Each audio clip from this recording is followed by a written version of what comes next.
Selamat pagi, saudara semua. Alkisah ada seorang saudagar kaya kehilangan sebuah jam antik di sebuah tumpukan jerami. Kemudian dia melihat ada sekelompok pemuda lagi bermain bola. Dia memanggil mereka dan menawarkan bantuan agar mereka bisa menemukan jam tangan itu dan akan mendapatkan hadiah yang sepadan.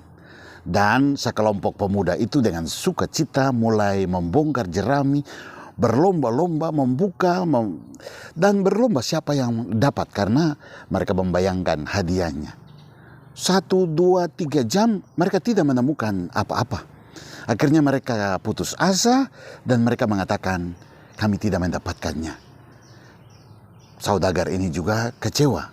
Bagaimana bisa mereka yang banyak ini tidak dapat? Pasti dia akan kehilangan. Ketika mereka pergi, kembalilah salah satu dari pemuda itu dan menawarkan bantuan agar saudagar ini memberi dia kesempatan kedua untuk mencari. Maka saudagar ini mempersilahkannya.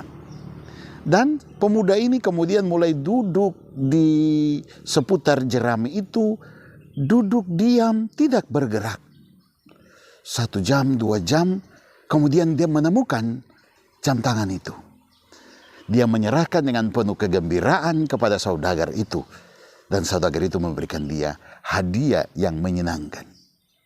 Saudagar itu muncul rasa penasaran dan bertanya kepada pemuda itu, bagaimana mungkin dia bisa menemukan jam tangan itu? Tadi bersama teman-temannya ia tidak menemukan. Dan jawabannya mencengangkan saudagar ini. Jawabannya, saya hanya duduk dengan diam, tenang, dan berkonsentrasi untuk mendengarkan bunyi dari jam tangan itu. Dan saya menemukannya. Saudara semua, sebuah kisah yang menarik.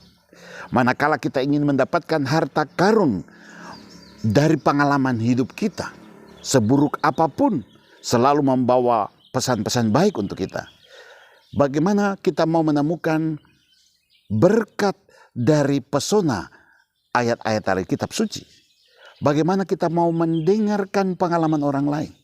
Berkat itu hanya bisa kita peroleh ketika kita diam, bukan sekedar diam, hening batin, dan sungguh-sungguh kepekaan kita, konsentrasi kita lah yang kita kembangkan. Hanya dengan duduk diam mendengarkan, maka kita akan menemukan harta karun. Harta karun itu tidak bisa kita peroleh ketika kita lagi main judi. Kita lagi ngerumpi, cerita buruk tentang orang.